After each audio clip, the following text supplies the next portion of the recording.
সংবিধান সংশোধন একটা রুটিন ওয়ার্ক, কখন কি করবে, এটার জন্য আবার কমিটি গঠন, এই প্রক্রিয়ায় আমরা যাব কিনা সেটা তো আগে আমাদের অবস্থান আমরা ক্লিয়ার করেছি। কেন আমরা তো সংস্কার চাই, সংস্কারের জন্যই তো মানুষ ভোট দিয়েছে। এখানে চলচাতুরি করে অন্যদিকে ডাইভার্ট করার কোনো সুযোগ নেই।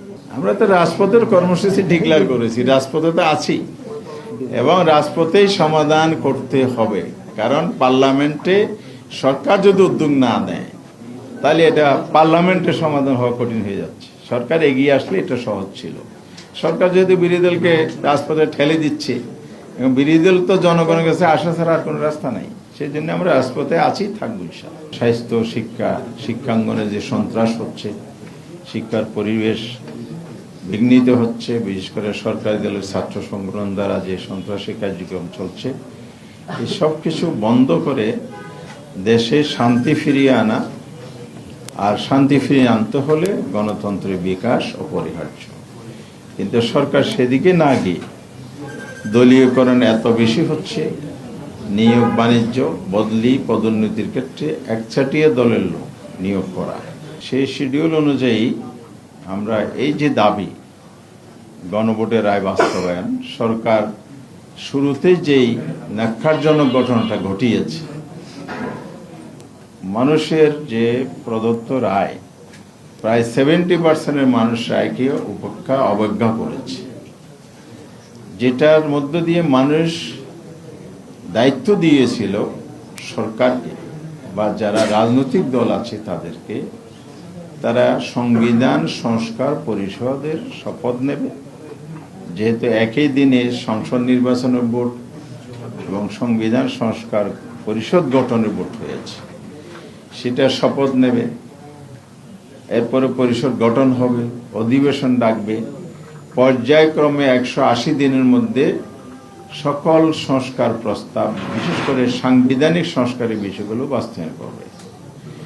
সরকারি দল নির্বাচনের আগে সেই প্রতিশ্রুতি দিলেও, জনগণের কাছে প্রকাশ্যে ভোট চাইলেও, আবার টোটাল মেজরিটির যে তাদের সমর্থনের কথা তারা বলে, দাবি করে তারা, সেটার জোরে জনগণের এই মতকে উপেক্ষা করেছে।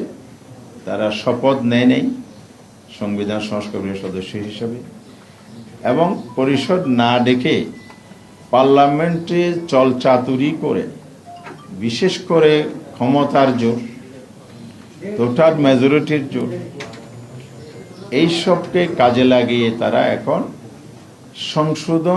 সংবিধান সংশোধনের প্রস্তাব আনার জন্য প্রক্রিয়া শুরু করেছে।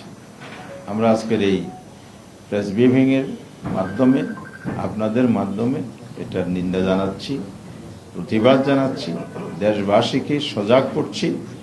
আপনাদের রায় নিয়ে যে সিনেমিনি খেলা হচ্ছে, এটার বিরুদ্ধে আরো জনমত শক্তিশালী করতে হবে, আমাদের আন্দোলনকে আরো বেগবান শক্তিশালী করতে হবে।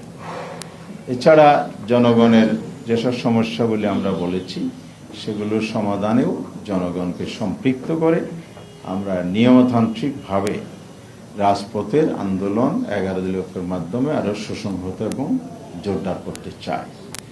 সেই লক্ষ্যে আমরা 7টি বিভাগে ভিন্ন ভিন্ন তারিখে সমাবেশ করার সিদ্ধান্ত নিয়েছি, যা আজকে এখানে ঘোষণা হচ্ছে। শিক্ষাঙ্গনে যে নৈরাজ্য, সন্ত্রাস, দখলদারিত্বের প্ল্যান হচ্ছে, অশুভ পরিকল্পনা হচ্ছে, যে বৈষম্যবিরোধী ছাত্র সংগঠন আপনার 5ই আগস্ট চূড়ান্তভাবে তো পতন হয়েছে ফ্যাসিবাদী সরকারের, এর আগে কিন্তু ক্যাম্পাসগুলো মুক্ত করেছিল।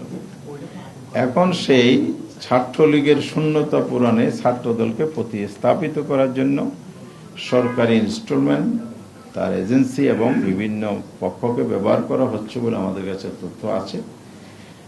এই অশুভ পায়তারা রুখে দিতে হলেও ছাত্র সমাজকে সচেতন, সজাগ করতে হবে।